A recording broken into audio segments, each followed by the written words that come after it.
I was thinking I'm going to make my car awfully wide here. This is going to be tough to get around me this time. And, you know, those restarts really had me thinking back to last year. So I did everything different that I could. I came off a 3 low and came off a 4 low. And then the red flag threw us for a loop. But we had that for the championship race in 2012. We had a red flag with about 10 laps to go. So I have a little bit of experience with it. They always say, you know, you can get a championship, but if you don't have an Indy 500 win, it's really not a complete IndyCar career. It's certainly not complete now, but we have the 2 biggest boxes checked off, and we got a lot of work to do still. We got a championship to go out and win this season.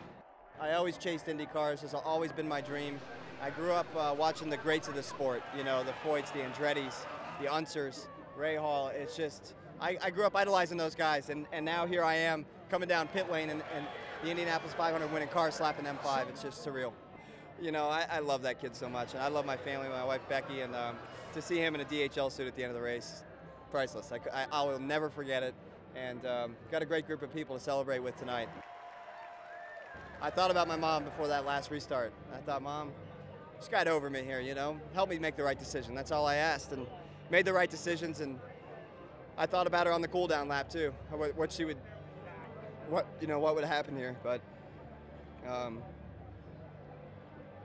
Wouldn't be able to be here without my dad supporting me through my whole career. That will never get old, you know. It just it's fantastic, you know.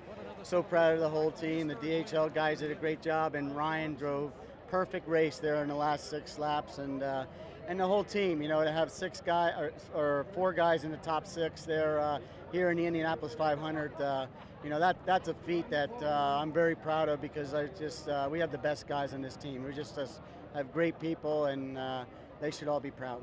Hunter-Reay did an outstanding job, you know, pushing, racing clean. We were fighting for inches, and hell of a job. And Andretti Autosport too.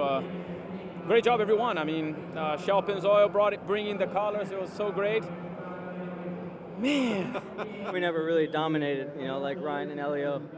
You know, we were being smart. We could have led early, but there in the end, I mean, I was doing everything I could, and Ryan almost crashed me, but that's what you do for the Indy 500. He's up there, and I'm not. He drove his heart out, you know, and got to give him that.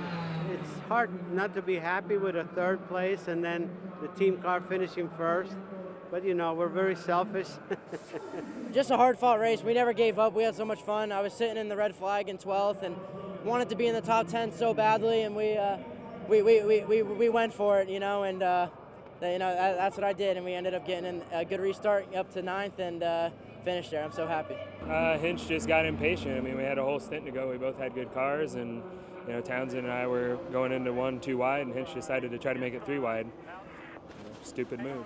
Yeah, I told him if he didn't have a concussion last week, I would punch him in the face.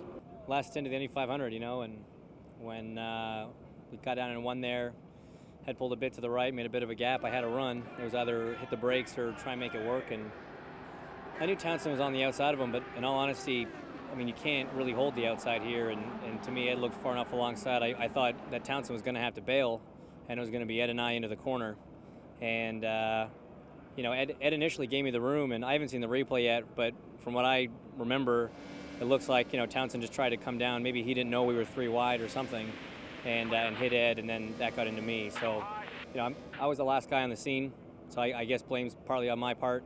But I really get the feeling that Townsend didn't know we were 3 wide.